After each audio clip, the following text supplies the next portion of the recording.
وزیر خزانہ جو کہ اسرائیل کے ہیں، انہوں نے کیا کہا ہے کہ ملک کی وزارت دفاع غیر قانونی اسرائیلی بستیوں میں 3,344 نئے مکانات کی تعمیر کی اجازت دینے کے لیے تیار ہے۔ تو دوستو اصل میں ایک طرف تو کچھ عرصہ پہلے آپ نے نیوز میں دیکھا تھا کہ نارتھ سے ساؤتھ کی طرف انہوں نے پمپلیٹس پھینکے تھے اور ان میں کہا تھا کہ آپ نارتھ سے ساؤتھ کی طرف جائیں، اور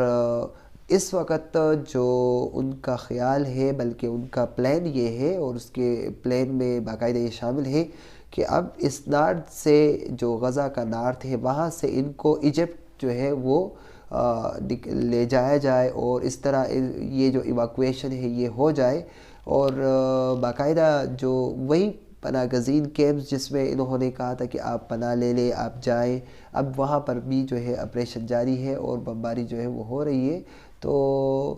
بہت سخت ظلم جو ہے وہ اس وقت جاری ہے، اور اس وقت یہ جنگ صرف حماس اور اسرائیل کا نہیں بلکہ اس میں پورا کا پورا مڈل ایسٹ آ رہا ہے، جس میں لبنان ہے،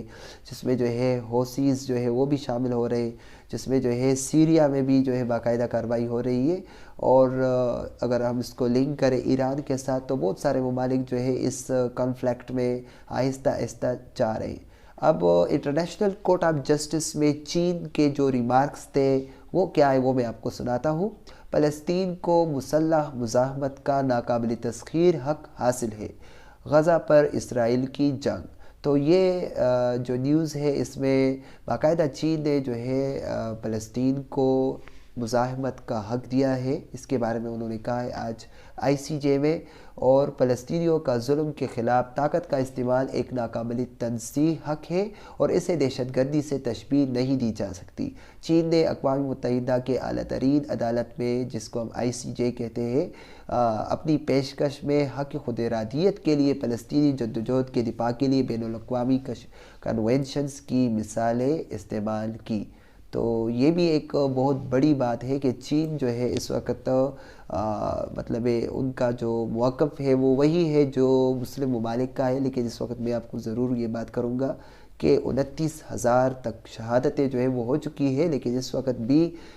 کوئی عرب کنٹری اس طرح سٹینڈ نہیں کر رہی، بیانوں کے حد تک باتیں چل رہی ہے، وہ مذمتیں ہو رہی ہے، پاکستان سے بھی مذمت ہو رہی ہے، سعودی عرب بھی مذمت کر رہا ہے۔ اس وقت اگر کوئی کڑا ہے تو میں کہوں گا کہ اس وقت جو یمن کے حوثی جو ہے وہ اس وقت کھڑے ہیں ریڈ سی میں، بحیر احمر میں، باقاعدہ وہ جو ہے اپنی طرف سے کوشش کر رہے ہیں، وہ ویسلز جو which is carrying lot of staff, cargo, سامان، تیل وغیرہ جو کچھ بھی اسرائیل کی طرف جا رہا ہے تو ان شپس کو نشانہ بنایا جا رہا ہے۔ اگر آپ نیوز دیکھ رہے ہیں تو آپ کو ضرور اس کا علم ہوگا۔ اس کے علاوہ ایک اور رپورٹ ہے جس میں غزہ میں انسانی امداد کیسے پہنچتی ہے، اس پر بھی ایک تبصرہ ہوا ہے۔ اسرائیل ان الزامات کی تردید کرتا ہے کہ وہ امداد کی ترسیل کو روک رہا ہے، کیونکہ اقوام متحدہ کا کہنا ہے کہ محصور پٹی میں لوگوں کو بھوک کا خطرہ لاحق ہے۔ اسرائیل کی جنگ سے پہلے غزہ میں رہنے والے 2.3 ملین فلسطینیوں میں سے زیادہ تر پہلے ہی انسانی امداد پر منحصر تھے۔ تو وہ کیوں نہ منحصر ہو، کیونکہ ان کے لیے سارے راستے جو ہے وہ اسرائیل بند کر چکا ہے۔ ہر طرف جو ہے اسرائیل ہے، ایک طرف سمندر ہے، دوسری سائڈ پر جو ہے پھر رفح جو بارڈر ہے، ہم کہتے ہیں اس کو ایجپٹ کا، مصر کا، تو پانی جو ہے وہ بھی اسرائیل کی طرف سے سپلائی یا الیکٹریسٹی، اب انٹرنیٹ بھی ایلان مسک کو جب وہ لائے تو اس کو بھی فیک ساری چیزیں دکھا کر کے یہ دیکھو یہ تشدد ہوا ہے، حالانکہ وہ سارا فیک تھا۔ تو دوستو اس وقت جو ہے ہماری ساری ہمدردیاں اپنے فلسطینی بھائیوں کے ساتھ ہے، اور ہم جس طرح بھی ان کے حق میں آواز بلند کر سکتے ہیں ہمیں بلند کرنا چاہیے۔ پوری دنیا میں جو ہے باقاعدہ پروٹیسٹ ہو رہے ہیں انسانیت کی بنیاد پر، یہ نہیں کہ مسلمان ہیں، بلکہ ایون میں یہ کہوں گا کہ وہ جیوز جو کہ اس ایتھنزک کلینزنگ کے خلاف ہے وہ بھی باقاعدہ کڑے ہیں، بعض ممالک میں دیکھا جا سکتا ہے۔ لیکن صحیح بات یہ ہے کہ اس وقت ہر صورت میں سیز فائر ہونا چاہیے، اور اس مسئلے کا حل وہی ہے 2 اسٹیٹ سلوشن۔ 2 اسٹیٹ سلوشن جو ہے وہ اس مسئلے کا حل ہے۔ آپ کو میں ایک اور رپورٹ سناتا ہوں جس میں ابھی الجزیرہ پر یہ آیا تھا، اور اس میں باقاعدہ اگر میں بات کروں کہ برطانیہ اور جو یورپین یونین ہے یا برطانیہ اور یو ایس، ان کے دوہرے معیار کو دیکھیں کہ ایک سائڈ پر جب when it comes to Russia and Ukraine war how they are behaving، Ukraine کے ساتھ ہمدردیاں، یوکرین کے لیے اسلحہ بھیجنا، یوکرین کے لیے امداد، ابھی جو 97 ارب ڈالر جو ہے اس کی منظوری دی گئی ہے، جس میں یوکرین، تائیوان اور اس کے علاوہ جو ہے اسرائیل کے لیے پیکج منظور کیا گیا۔ اگر پاکستان کی بات کی جائے تو 1 ارب ڈالر کے لیے ہمیں کتنی منتیں کرنی پڑ رہی ہے۔ اور یہ ایک جرنلسٹ تھا، اس کا نام تو اس وقت میں نے نوٹ نہیں کیا، لیکن انہوں نے اس پر تبصرہ کیا تھا اور یہ میرے پاس موجود ہے۔ Britain and US block every path that lead to negotiation to Palestinian side۔ اب دیکھیں برطانیہ اور یورپی یونین نے اور یا یو ایس نے ہر اس رستے کو بند کیا ہوا ہے جس میں ہم فلسطینیوں کے لیے مطلب ان کے ساتھ کسی نیگوسیشن بات کی وہ کرے۔ اور آئی سی جے میں جو ہے انہوں نے یہ بھی کہا کہ اسرائیل پر تنقید نہیں کیا گیا، تو کیوں تنقید ہوگا بھائی؟ برطانیہ کا اسلحہ جو اس وقت استعمال ہو رہا ہے اسرائیل پر، اس کے علاوہ اگر ہم بات کریں امریکہ کا اسلحہ جو ہے وہ بارود بر کے جو نیتنیاہو کے منہ میں ڈال رہے ہیں۔ تو when there is Ukraine and Russia, so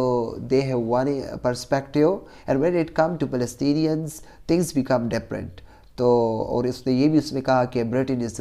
arming Israel، اسرائیل کو جو اسلحہ ہے وہ برطانیہ پرووائڈ کر رہا ہے۔ تو یہ بھی ایک بات ہے، اسی وجہ سے ریڈ سی میں باقاعدہ جو ہے جتنے بھی ویسلز جا رہی ہے اور اس میں برٹن کے ہیں یا وہ یو ایس کے ہیں، اس کو باقاعدہ نشانہ بنایا جا رہا ہے۔ دوستو لمبی ہو رہی ہے میری بات، لیکن چلو، اردن سے عالمی عدالت انصاف، فلسطین پر اسرائیل کا قبضہ ختم ہونا چاہیے، غزہ پر اسرائیل کی جنگ۔ تو مزید میں اگر آپ کو رپورٹ سناتا جاؤں گا تو ٹائم زیادہ لگے گا، صرف اتنا کہوں گا کہ نیوز میں جتنے بھی آپ کو وہ مل رہے سارے عرب ممالک ان کی طرف سے بس صرف مذمتی بیانات جاری ہے، اور وہاں پر جو ہے عملی کام شروع ہے۔ امریکہ اور اسرائیل وہ باقاعدہ جو ہے برطانیہ وہ عملی کام کر رہے ہیں، وہ پریکٹیکلی ان کو امداد بھیج رہے ہیں، جبکہ اس سائٹ پر کوئی اس طرح نہیں ہے۔ اور میرے سامنے میری نظر سے کوئی ایسا نیوز نہیں گزرا جس میں رجب طیب اردوغان جو کہ ترکیہ کے مطلب صدر ہے، انہوں نے ابھی تک کوئی ایسی بات نہیں کی اور کوئی ایسے سالڈ اقدامات نہیں ہوئے۔ تو کیا یہ غیر مسلم ملک آئیں گے اس میں؟ ہمیں چاہیے کہ اس کے لیے کوشش کرے، اور آپ لوگوں سے بھی دعا ہے کہ اپنے مسلمان بہن بھائیوں کے لیے جو فلسطین میں اس وقت اور غزہ میں، ویسٹ بینک میں جہاں بھی موجود ہے، اللہ تعالیٰ ان کی مدد کرے، اور ہم اپنی آواز بلند کریں جتنا ہم سے ہو سکتا ہے۔ ہم اپنی آواز بلند کر سکتے ہیں۔ پاکستان کے حوالے سے کچھ نیوز ہے وہ ہم کسی اور ویڈیو میں شیئر کریں گے۔ اپنا خیال رکھیے گا۔ اللہ حافظ۔